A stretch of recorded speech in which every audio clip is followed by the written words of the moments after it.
Ever wonder how you design a brand new jet? I mean, how do you actually test it without building a full-scale model? Well, today we're going to crack the code on something called panel methods, a brilliantly simple tool that lets engineers test hundreds of designs right on a computer and in the process save millions in wind tunnel costs. So let's get right to it. Here's the big question. Analyzing all the forces on a new airplane wing or a ship's hull is a monumental task. I mean, building physical models and testing them in wind tunnels or water tanks is slow and just unbelievably expensive. So the real question is, how can designers rapidly test dozens or maybe even hundreds of different shapes to find the absolute best one? And this brings us right to what you could call the aerodynamicist's dilemma. It's this classic engineering trade-off between speed, cost, and accuracy. And it's the very problem that panel methods were invented to solve. You've got two extremes, right? On one end, you have physical tests. They're the gold standard, for sure, but they're just way too expensive for testing a bunch of early ideas. Then, on the other end, you have full computational fluid dynamics, or CFD.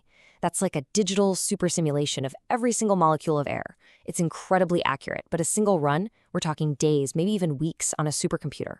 For rapid early-stage design, you need something that lives in that sweet spot right in the middle. And the solution? It came from one of those brilliant aha moments. Someone thought, wait a second, what if we stopped trying to simulate all the empty space around the object, and instead, we only focused on the object's surface itself and its direct interaction with the flow? And that, right there, is the magic trick that makes panel methods so incredibly fast. Okay, so to make this magic trick work, we have to make a smart assumption. It's called potential flow. Basically, we pretend the air is, well, perfect. It's this ideal, smooth fluid that doesn't compress and doesn't have any of those messy little whirlpools or vorticity.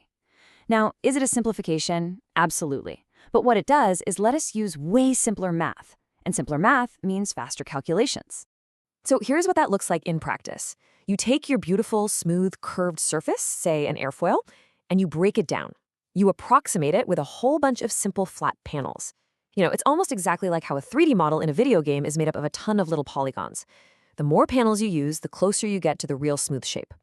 And here is the next part of the trick. Instead of simulating all the air, we put these little imaginary flow makers.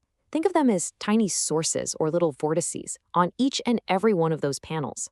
The computer's job is to figure out just how strong each one needs to be, so that altogether, their combined effect perfectly mimics how real air would flow around the object. It's genius, right? We've just turned a massive 3D volume problem into a much, much simpler 2D surface puzzle. Okay, so how does a computer code actually do all this? Let's pop the hood and take a look. It really boils down to a pretty straightforward 4-step process. First up, you've got to break down the geometry into those panels. Then, you build this big system of equations that describes how the panels all influence each other. After that, you solve for what are called the singularity strengths. And finally, you use those strengths to calculate all the good stuff, the pressures and the forces that you actually care about. All right, step 1, geometry. This is pretty intuitive. The code just reads in a bunch of coordinates that define the shape. It uses those points to create the panels we talked about. And then it places a special control point on each one, usually smack dab in the middle. You can think of that control point as the spot where we're going to say, okay, the physics has to be right here.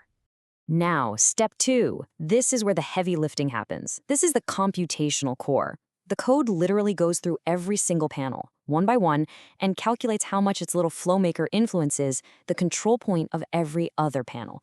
It's a huge calculation that builds this massive grid of numbers. We call it an influence matrix. It's just a big table that answers the question, what's the effect of panel 7 on panel 23? For every single possible combination.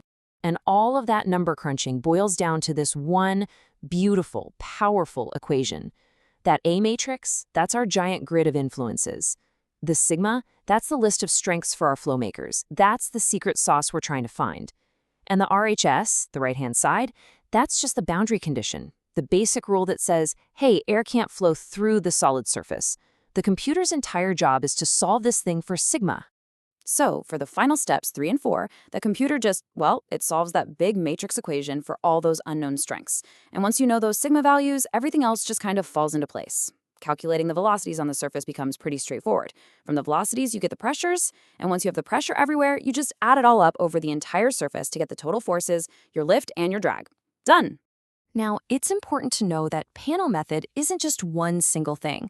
It's more like a whole family of techniques, a zoo of different methods that have grown and evolved over the decades, and each one has its own little quirks and advantages. This whole journey really kicked off back in the late 60s with the first 3D codes like the Hess code that could handle simple non-lifting bodies. By the 70s, things got more sophisticated with what we call higher order codes like Boeing's Pan Air. But the 80s were really the golden age, with famous codes like VSARO and PMARC becoming industry workhorses. This is also when the legendary 2D airfoil code Xfoil was developed. And today, panel methods are totally integrated into modern design workflows, used for that crucial first look. So the biggest split in the panel method family is between what we call low order and high order methods. Think of low order as the fast, kind of good enough version. It's simple, and it assumes the strength of the flow maker is constant across the whole panel. It's quick to code and quick to run. High order, on the other hand, is the more sophisticated cousin. It allows the strength to vary across the panel, giving you higher accuracy. But it's more complex and takes more computer power. It's that classic engineering trade-off, isn't it? Speed versus fidelity. And this chart, it shows you that trade-off perfectly. Look here, as you increase the number of panels to get more detail, the CPU time, the computational cost, goes up. That's expected. But notice how much steeper the curves are for the more complex, higher-order methods. This is why engineers have to be smart about it. For a first look, a quick and dirty design, you'd probably use a simple, low-order method with fewer panels. But for that final check before you commit to a design, yeah, you're going to invest the time in a high-fidelity method. It's all about picking the right tool for the job. All right, enough theory. Let's talk about the real world.